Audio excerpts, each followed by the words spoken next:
बिस्मिल्लाहिर्रहमानिर्रहीम नहमदुहु व नसल्ली अला रसूलिल करीम अम्मा बाद क़ाला रब्बि इश्रह ली सदरी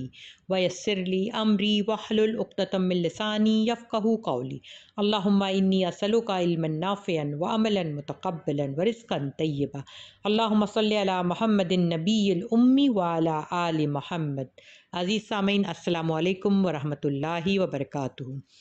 आज की जो हमारे प्रोग्राम में है मऊज़तैन, ये मशहूर है मऊज़तैन के नाम से, सूरतुल फलक और सूरतुल नास। ये तमाम चीज़ों पर काफ़ी है। अबू सईद खुदरी रज़ियल्लाहु ताला अन्हु की हदीस से जो रिवायत है, वो हदीस का मफ़हूम कुछ इस तरह से है कि अल्लाह के रसूल सल्लल्लाहु अलैहि वसल्लम अपने परेशानी से, शर से, मुसीबत से, हसद से, जलन से, जादू से और हर किस्म की बुराई से, ये सब परेशानी के अलग अलग वजीफ़े पढ़ते थे। लेकिन जब ये मऊज़तैन आ गई तो अल्लाह के रसूल सल्लल्लाहु अलैहि वसल्लम के लिए कहते हैं काफ़ी हो गई ये दोनों चीज़ें तमाम वजीफ़ों पर, यानी ये इस कदर बेहतरीन है। तो इसको आप समझिए और समझने के बाद जब आप पढ़ेंगे, इसके पस मंज़र को जानेंगे, तो आपको लगेगा कि आप एक किले में आ गए हैं, एक महफूज आपके ऊपर किला है और उससे आपकी हिफाजत हो रही है। देखिए इसका जो पस मंज़र है, जो इसका बैकग्राउंड है फलक और नास का, कि मक्का मुअज़्ज़मा में ये दोनों सूरतें नाजिल हुई थीं और इस्लाम की दावत शुरू होते ही ऐसा महसूस होने लगा था कि अल्लाह के रसूल सल्लल्लाहु अलैहि वसल्लम ने गोया छत मक्खी का, जो शहद की मक्खी का छत्ता होता है, उसमें हाथ डाल दिया और सारी मक्खियाँ पिल पड़ी हों। वो इस तरह का माहौल हो गया था और वो लोग इस कदर आप सल्लल्लाहु अलैहि वसल्लम को 3 साल के बाद इस कदर शदीद अज़ियत और परेशानी और हर तरह से तंग करने का जो उन्होंने प्रोग्राम बनाया था, उस पे अमल कर रहे थे, तो आप सल्लल्लाहु अलैहि वसल्लम के ऊपर बहुत ज़्यादा सख्त वक्त था और इस कदर शिद्दत से था कि आपको बिल्कुल मायूस कर दिया था। और दीन के मामले में जो है, आप सल्लल्लाहु अलैहि वसल्लम को ऐसा लग रहा था कि आप कोई मसालहत कर ले, यानी आप सल्लल्लाहु अलैहि वसल्लम को बार बार वो लोग पेशकश कर रहे थे कि देखो तुम्हारा सिर्फ एक अल्लाह की बात नहीं चलेगी, थोड़ा सा हमारा ये मान लो, हमारे ये वाले देवता को मान लो, या हमारे ये वाले खुदा को मान लो, या हमारे ये वाले इसको मान लो, ये ऐसे कैसे सिर्फ तुम्हारा चलेगा। और आपको याद होना चाहिए कि मक्का मुअज़्ज़मा में 360 बुत रखे हुए थे। तो उसके बाद जब आप सल्लल्लाहु अलैहि वसल्लम मना करते, तो जब काफ़िरून नाज़िल हो गई, सूरतुल काफ़िरून, कुल या अय्युहल काफ़िरून, तो ये लोगों की समझ में आ गया काफ़िरों की कि ये जो आदमी है ये समझने वाले नहीं, कि उसमें कह दिया गया था तुम्हारे लिए तुम्हारा दीन, मेरे लिए मेरा दीन। तो अब उसके बाद कुफ़ार की दुश्मनी अपने उरूज पर पहुँच गई। तो जिन ख़ानदानों के अफ़राद, यानी कुछ ऐसे ख़ानदान थे मक्का में, अब वहाँ पे सारा कबीला एक साथ तो मुसलमान हुआ नहीं था, किसी के घर में लड़के, किसी की लड़की, किसी की औरत, किसी के मर्द इस्लाम कबूल कर लिया था। तो वो तमाम लोगों के ख़ानदान वाले मुसलमानों से और ख़ासकर अल्लाह के रसूल से हर वक्त जैसे आग में, गुस्से में, दुश्मनी में सुलगते रहते थे और जैसे हर वक्त उनके सीने में भट्टियाँ सुलगती रहती थी। घर घर आपको कोसा जा रहा था, खुफिया मशवरे किए जा रहे थे कि किसी वक्त रात को छुप कर आपको कत्ल कर दिया जाए, ताकि बनी हाशिम को कातिल का पता ना चले और वो बदला ना ले सकें। आपके खिलाफ जादू टोने किए जा रहे थे कि आप तो या तो वफात पा जाएं, या सख्त बीमार पड़ जाएं, या दीवाने हो जाएं, खुदा न खास्ता। फिर शयातीन जिन व इंस हर तरफ फैल गए थे ताकि अवाम के दिलों में आपके खिलाफ और आपके लाए हुए दीन और कुरान के खिलाफ कोई ना कोई वसवसा डालें, जिससे ये लोग बदगुमान हो जाएं। अब दुश्मनी की यह हालत थी कि आप थोड़ा सा ये समझ लीजिए कि अबू जहल जो था वो कहता है कि अल्लाह के रसूल सल्लल्लाहु अलैहि वसल्लम की मुखालफत में सबसे शिद्दत से वो आगे बढ़ा था। उसने खुद बयान करता है कि हमारा और अब्द मनाफ यानी रसूलुल्लाह सल्लल्लाहु अलैहि वसल्लम के ख़ानदान का बहुत आपस में मुकाबला था। उन्होंने खाना खिलाए तो हमने भी खिलाए, उन्होंने लोगों को सवारियाँ दी तो हमने भी दिए, उन्होंने अतिया चंदे खैरात दिए तो हमने भी दिए, यहाँ तक कि वो और हम जब इज़्ज़त और शरफ़ में बराबर के हो गए, तो अब ये कहते हैं कि हम नबी हैं जिस पर आसमान से वही उतरती है। तो भला इस मैदान में हम कैसे उनका मुकाबला कर सकते। इस वजह से वो दुश्मनी कर रहा था। तो इन सारे हालात में अल्लाह के रसूल सल्लल्लाहु अलैहि वसल्लम की जो सख्त मुशक्क़त, परेशानी और ज़हनी, रूहानी, जिस्मानी तौर से जब परेशान थे, अल्लाह ने अपनी तरफ से ये बात बताई कि कह दो कि मैं पनाह मांगता हूँ तुलूए सुबह के रब से, तमाम मखलूक़ात के शर से। इस तरह से अल्लाह ने उनको सिखाया कि किस तरह से तुम मेरी मज़बूत पनाह में आओ।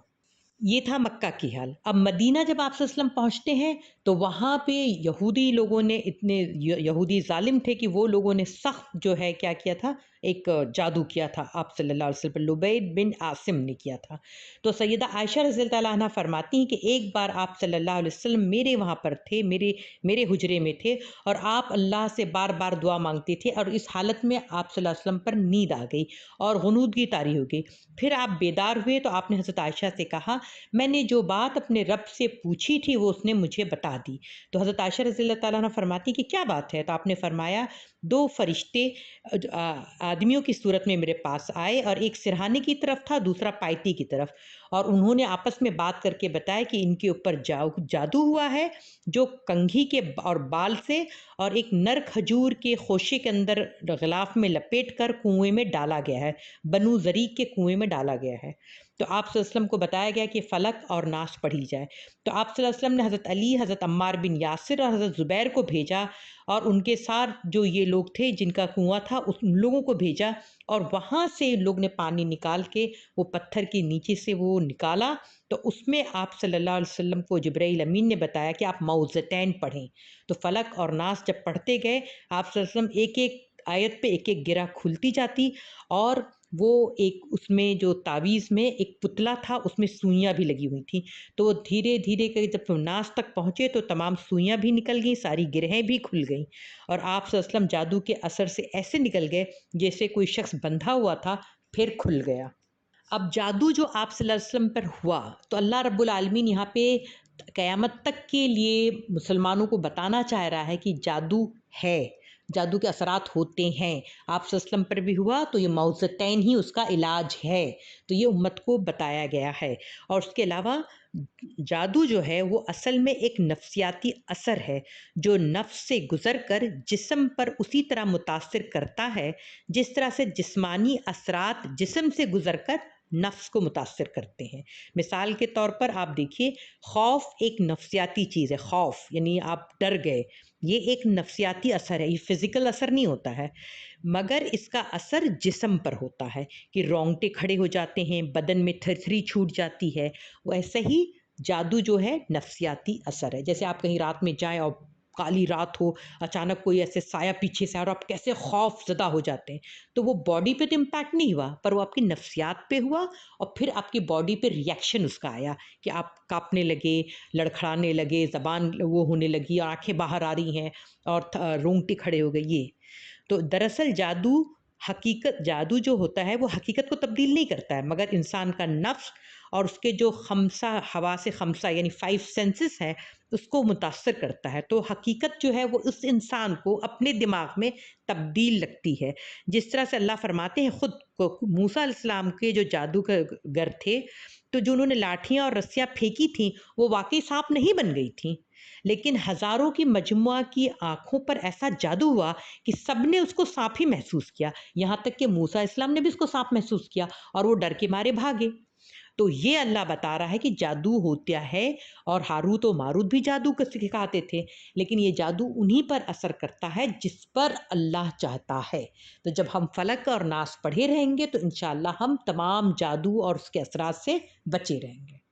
اور پھر یہ تمام چیزوں پر بہت اچھی شفا ہے، یہ بہت بہترین، جیسے آپ بیمار پڑ جائیں تو یہ چیز کو پڑھ کے اپنے ہاتھوں پہ پھونکنا چاہیے، یا ماں ہے اپنے بیٹے پہ بچے پہ پھونکے۔ اس میں بتاتے ہیں کہ آپ صلی اللہ علیہ وسلم کا جب آخری وقت تھا، وہ سیدہ عائشہ رضی اللہ تعالیٰ عنہ کی گود میں جب ان کا سر رکھا ہوا تھا تو سیدہ عائشہ فرماتی کہ آپ صلی اللہ علیہ وسلم اس قدر کمزوری اور نکاہت محسوس کر رہے تھے تو میں نے قل هو اللہ احد، فلک اور ناس پڑھ کے آپ صلی اللہ علیہ وسلم کے مبارک ہاتھ پہ پھونکا، کیونکہ آپ صلی اللہ علیہ وسلم کا ہاتھ بابرکت ہے، تو پھر میں نے اس ہاتھ کو پورے جسم پر پھیرا تاکہ آپ صلی اللہ علیہ وسلم کو اس سے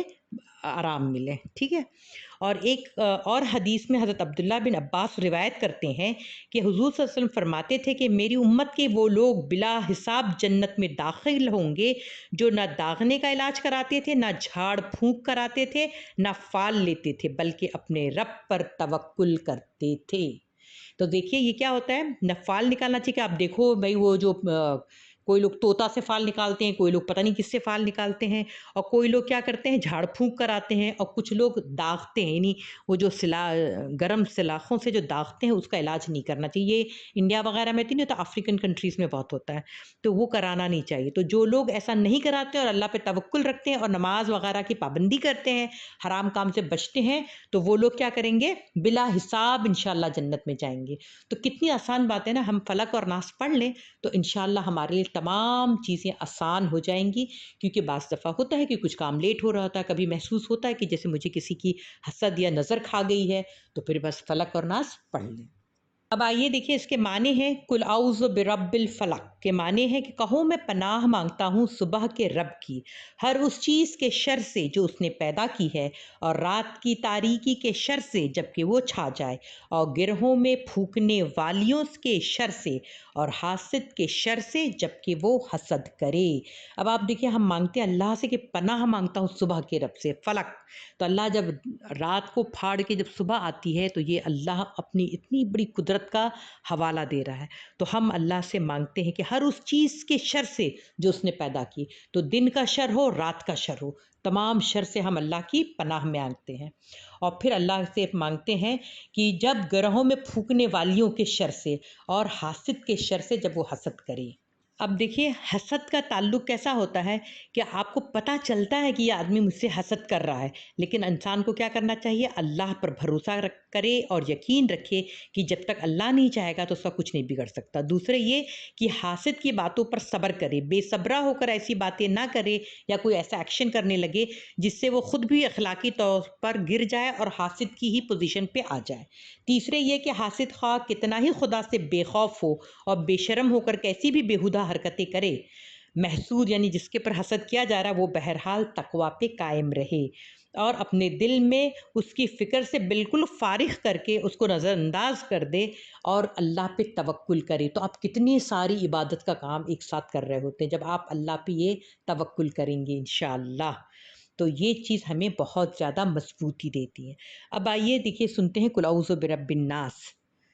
अल्लाह यहाँ पे फरमा रहे हैं कि कहो मैं पनाह मांगता हूँ इंसान के रब से, इंसान के बादशाह, इंसान के हकीकी माबूद की उस वसवसा डालने वाले के शर से जो बार बार पलट कर आता है, जो लोगों को दिलों में वसवसा डालता है, ख्वाह वो जिनों में से हो या इंसानों में से हो। तो यहाँ पे देखिए अल्लाह रब्बुल आलमीन बता रहा है कि ना अल्लाह बिरब्बिन नास, अल्लाह जो है तमाम इंसानों का रब है। तो यहाँ पे अल्लाह ने तमाम इंसानों को जमा कर दिया, सिर्फ मुसलमान की बात नहीं कर रहा है ना मोमिन की, यहाँ पे तमाम इंसानों का रब। और अल्लाह से हम कहते हैं कि अल्लाह हमको उस वसवसा डालने वाले की शर से जो बार बार पलट कर आता है। तो यहाँ पे जैसे ज़लज़ला में हरकत की तकरार का मफ़हूम है, इसी तरह से यहाँ पर जो है वसवस जो है तो वो एक बार खाली बहकाने पर नहीं चुप हो जाता है, वो बार बार बहकाने की कोशिश करता है, इसलिए उसको वसवास कहा गया है। खन्नास जिसके माने हैं ज़ाहिर होने के बाद छुपने के, यानी पीछे हट जाने के। और इसी तरह से आप ये बात क्या है कि वसवसा डालने के बाद वो वसवसा अंदाज़ी के लिए आदमी के पास आता है और फिर साथ साथ जब उसे खन्नास कहते हैं तो वो फिर वो छुप भी जाता है। तो वो बार बार हमारे दिलों में क्या करता है, वसवसा डालता है। अब वसवसा डालने से हम जब पनाह अल्लाह की मांगते हैं तो देखिए हम तो थक जाते हैं, लेकिन शैतान नहीं थकता है, वो बार बार आके वसवसा डालता है। और जो हमारी कमज़ोरी या हमारी जो परेशानी या जो हम बात कर रहे होते हैं तो वो आवाज़ जो हमारे साथ शैतान लगा होता है वो सुनता है, उसको पता होता है कि इस चीज़ से ये परेशान है, वही चीज़ लाएगा, वही चीज़ बार बार लाएगा। तो वो क्या करना चाहिए, उस वक्त फलक और नास पढ़ना चाहिए ताकि जो वसवसा डाल रहा है तो उससे हम महफूज रहें। अब अल्लाह रब्बुल आलमीन ने देखिए इसमें आराफ में अल्लाह ने फरमाया है कि जब तुम शैतान की तरफ से कोई उकसाहट महसूस करो तो अल्लाह की पनाह मांगो। और उसी तरह से अल्लाह ने कहा कि मैं कहो कि मेरे परवरदिगार मैं शैतान की उकसाहटों से तेरी पनाह मांगता हूँ, सूरह मोमिनून में अल्लाह ने फरमाया है। फिर जो लोग परहेजगार हैं उनका हाल ये होता है कि कभी शैतान के असर से कोई बुरा ख्याल भी उन्हें छू जाता है तो फ़ौरन चौंक जाते हैं और फिर उन्हें सही रास्ता साफ नज़र आने लगता है। ये सूरह आराफ में है। तो जब हमारे अंदर कोई भी ऐसी गड़बड़ वाली बात आए तो फ़ौरन चौकन्ने हो कि हमें ये फलक और नास पढ़ लेना चाहिए। اور اللہ کے رسول صلی اللہ علیہ وسلم کی ایک حدیث ہے، انہوں نے حدیث کا مفہوم ہے، اور اپنے مشہور خطبہ جو جمعہ میں آپ فرماتے تھے کہ ہم اللہ کی پناہ مانگتے ہیں اپنے نفس کی شرارتوں سے، یعنی نعوذ باللہ من شر انفسنا، ہم اللہ پناہ مانگتے ہیں اپنے نفس کے شر سے۔ شیطان بھی کرتا ہے اور انسان کا اپنا نفس بھی جو ہے برائی کی طرف اکساتا ہے اگر ہم اس کے اوپر لگام ڈال کے نہ رکھیں۔ اور اسی طرح سے اللہ نے سورہ انعام میں فرمایا ہے کہ اسی طرح ہم نے ہر نبی کے لیے شیطان جنوں اور شیطان انسانوں کو دشمن بنا دیا، جو ایک دوسرے پر خوش آئند بات دھوکے اور فریب کے طور پر القاء کرتے ہیں۔ تو یہ تھی بہترین آپ کے لیے ایک قلعہ نما محفوظ، ایک دم آپ کے لیے حفاظت کرنے والی، آپ کے اندر سے یعنی آپ کے نفسیاتی طور سے، آپ کو روحانی طور سے اور جسمانی طور سے۔ اچھا، دوسری بات، یہ مصحف میں یعنی قرآن میں جو ترتیب سے اللہ نے اس کو رکھا ہے معوذتین کو، وہ بہت خوبصورت ہے۔ اب آپ دیکھیے نا کہ جب شروع ہوتی ہے مصحف یا کتاب کو ہم شروع کرتے ہیں فاتحہ یعنی ابتدا کرتے ہیں، تو کس سے کرتے ہیں؟ سورہ فاتحہ سے، یعنی الحمدللہ رب العالمین، جس میں